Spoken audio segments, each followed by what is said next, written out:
Welcome back for another Music Theory Bite. In this video, I'm going to show you the basics of how to do a melodic dictation. If that sounds like something you'd like to learn more about, then this is the video for you. Melodic dictation. It's the ability to hear music and to write it down so that someone else could come along and play that same music that you heard. It's a very important skill for musicians because if you think about it, every piece that's been written down had to have been dictated by someone somewhere along the line.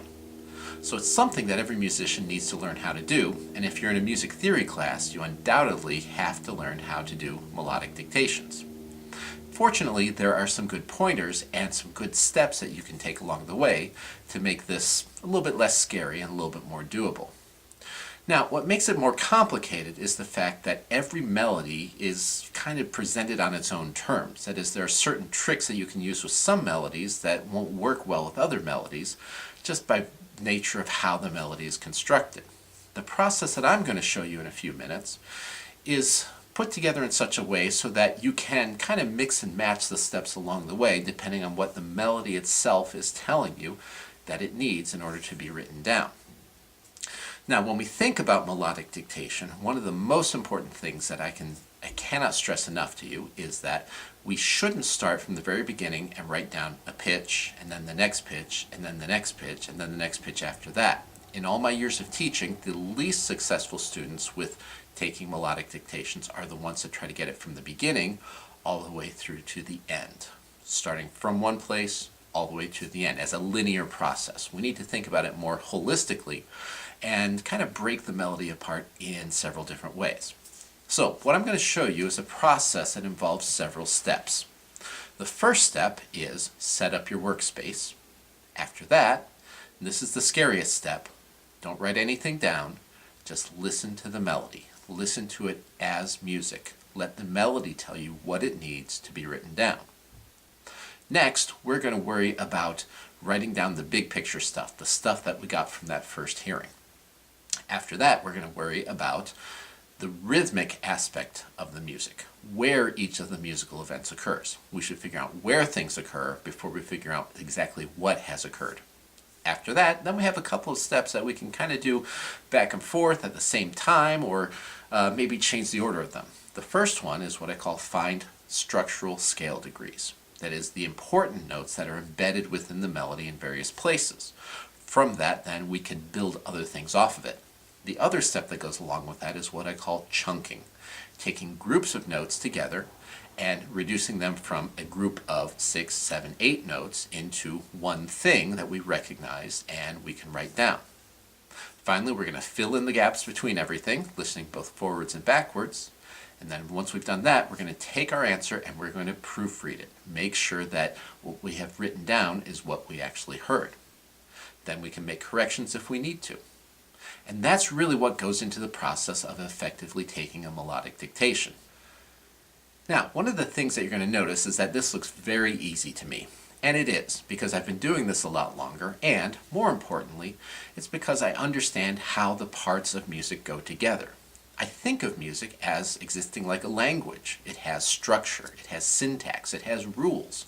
When I hear one musical sound, I understand that that can be succeeded by certain other musical sounds, and there are other musical sounds that can't come after the sounds that I heard.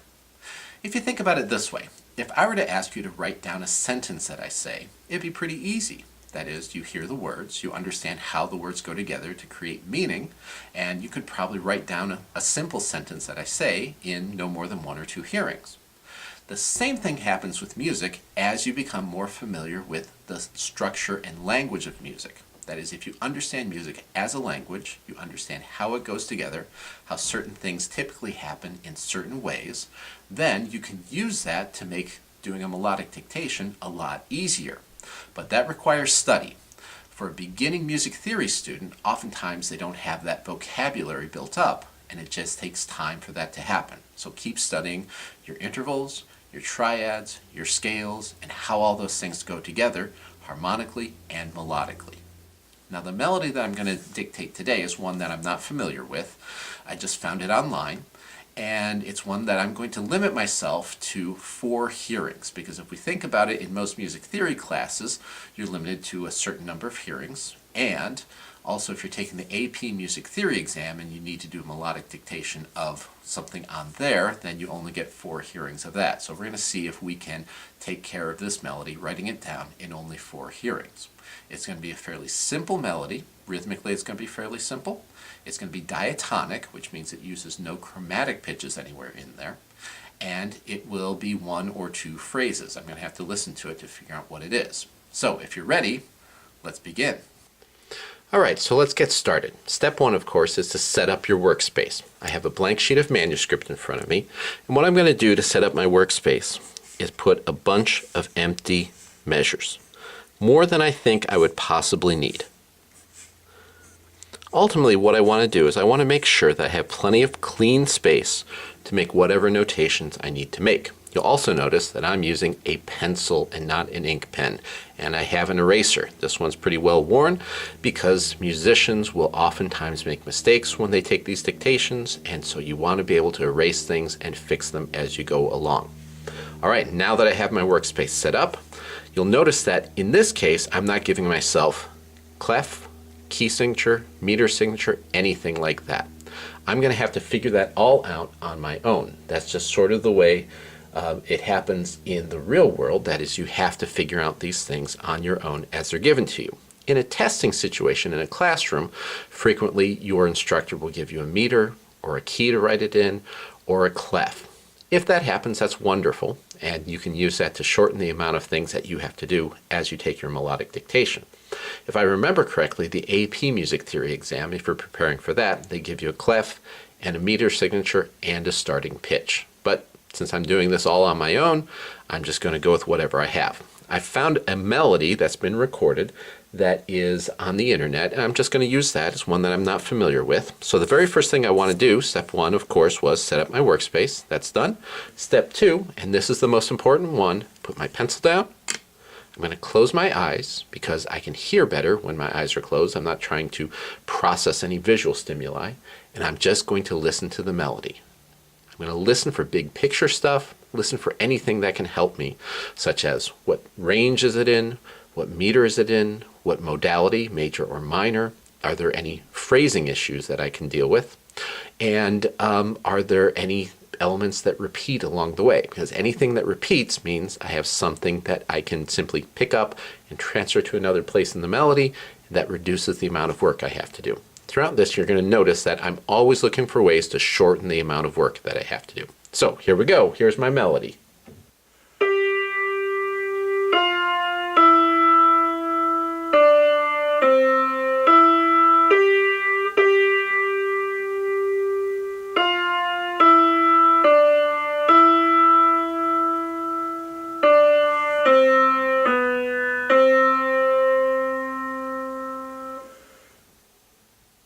Okay, so that's my first hearing, and I already know a lot about this melody from just having heard it. First, I know that I'm going to write it in treble clef. I could write it in bass clef, but it kind of sounds like in that middle range and tends to go up a little bit higher. So I'm going to go ahead. Every line of music gets a treble clef. I don't know what key it's in, so I'd have to figure that out. In this case, I'm just going to take my best guess, and probably this one sounds like it's in the key of C or the key of D. I'll go easy and I'll say it's the key of C. We'll figure that out in a little bit. So next, I'm thinking about the meter that I heard. And oftentimes, I can figure out the meter not just by finding the beat, which was roughly somewhere around there. How do those beats group together?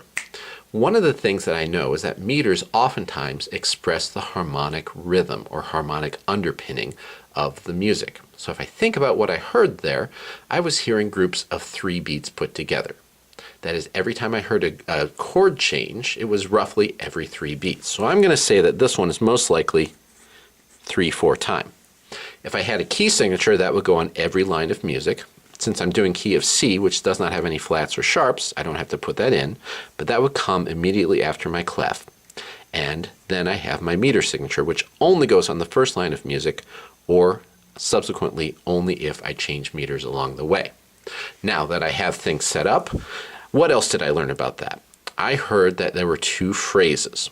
The first phrase sounded like it was about 4 measures in, so I'm going to mark that as a cadence there. I think it was a half cadence, but I'm going to have to hear it again. I was focusing more on other things. And then it sounded like the second phrase, which was definitely an authentic cadence, was there. So I've got a 2-phrase structure, 4 bars per phrase, and I can start to work it out there. So I already have a lot of information about this melody based on just one hearing. I've got 3 more hearings to go. Let's see what I can do with it. I'm now going to figure out the rhythmic content. That is, I want to figure out where things happen before I figure out what specifically happens. I can, if I want to multitask a little bit, see if I can confirm some of the stuff that I already learned from the first hearing. But this time through, I'm going to focus on rhythm. Now, the way I like to do this, there's a couple of things I like to do. I can either write the rhythm on top of the staff, and I might also, just to make sure that I know where things are, since I'm in 3/4, I'm going to go ahead and put little hash marks up here to show me where each of the beats are. Then I can follow along, and every time I hear a beat, a note on a beat, I can make a little slash through that note. If I hear a note that happens in between beats, I can mark it there, but I'm being very careful to continually move along on each beat as I hear it happen. So let's see what happens on the second hearing. I'm going to try to get as much of the rhythm that I can. And if I happen to miss a little bit, then I will pick that up on the next hearing. But let's see if I can get it all this time.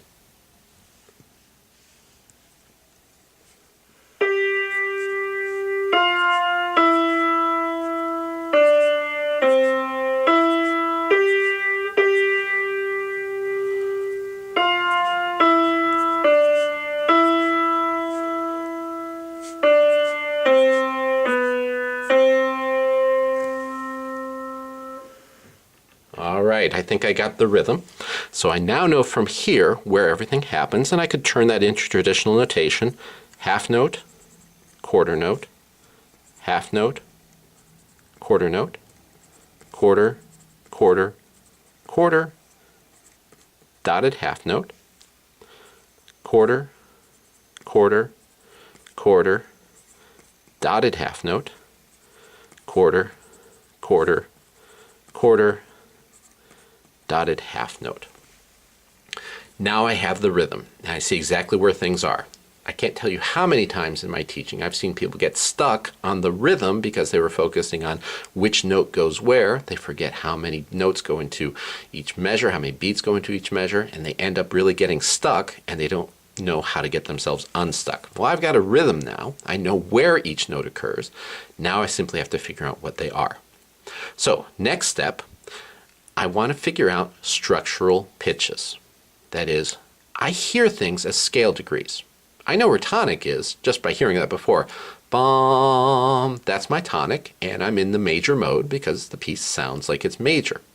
So if that's 1, and typically the last note of a piece of music will be scale degree 1. So I can already fill that in.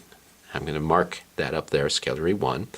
And I remember the melody starts on bum, which sounds to me like scale degree 5. Now I'm not going to put in all the notes as I figure them out. I'm going to write down scale degree numbers. If you're using solfege syllables, of course that would be sol, and you'll notice that actually all of the solfege syllables start with a different letter.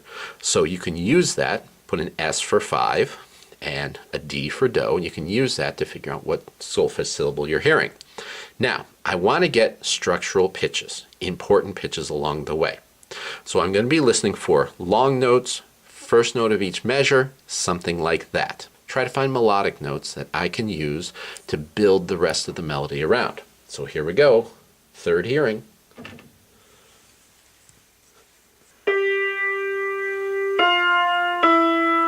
That's a 3.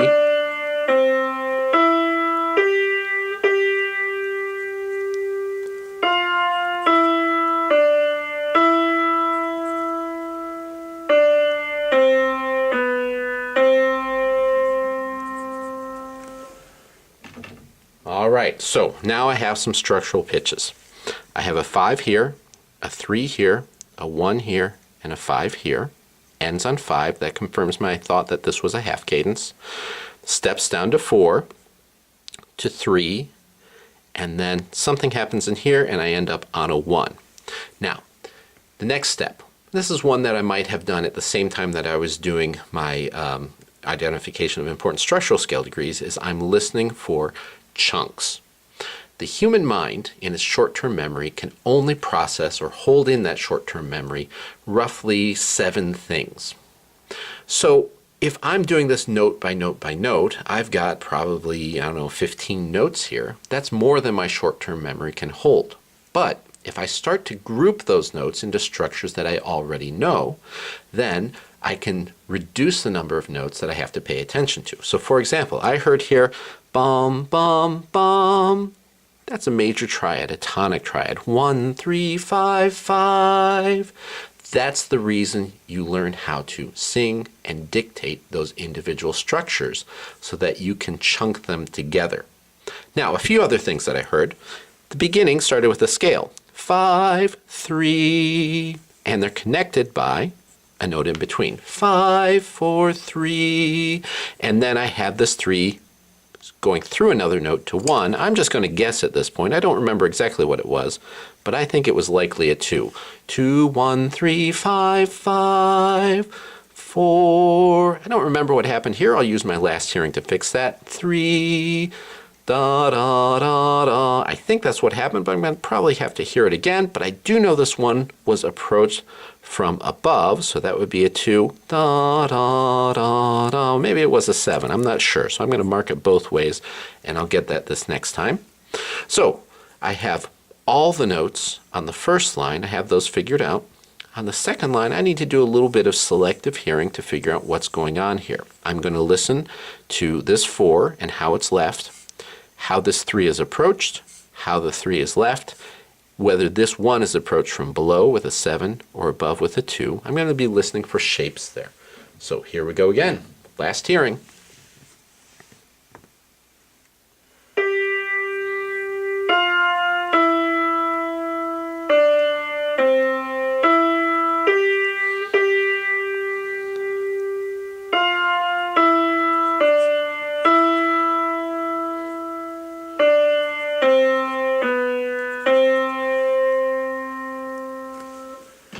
All right, so that was it. That was my last hearing. And I was able to hear on the second line that this 4 is left by step down, and we have this sort of circling figure around the goal note. Now, if I think about this in terms of what's going on melodically, 4, 3, 2, 1. I also confirmed that this 1 was approached from below, so that makes this a 7. I now have all the information that I need to turn this into traditional notation. So I'm going to, since I'm in the key of C, I'm going to go ahead and write my pitches. 5 is a G, 4 is an F. Oftentimes I like to kind of sing it to myself as I'm writing it because that makes things, reinforces it in my ear. 5, 4, 3, 2, 1, 3, 5, 5. 4, 3, 2, 3, 2, 1, 7, 1. Which also takes me to the next step, which is to proofread. Now that I have it written down, I want to go through and I want to double check that what I have written is what I actually heard. So I'm going to do a little basic sight singing. 5, 4, 3, 2, 1, 3, 5, 5, 4, 3, 2, 3, 2, 1, 7, 1. That sure sounds like what I just heard. So I think I have a completely correct melodic dictation. And that's all there is to it. Well, that does it for this video. If you found it helpful, please make sure you like it. Feel free to leave constructive comments below, and as always, please subscribe to my channel for the latest music theory bites as they become available. Until next time.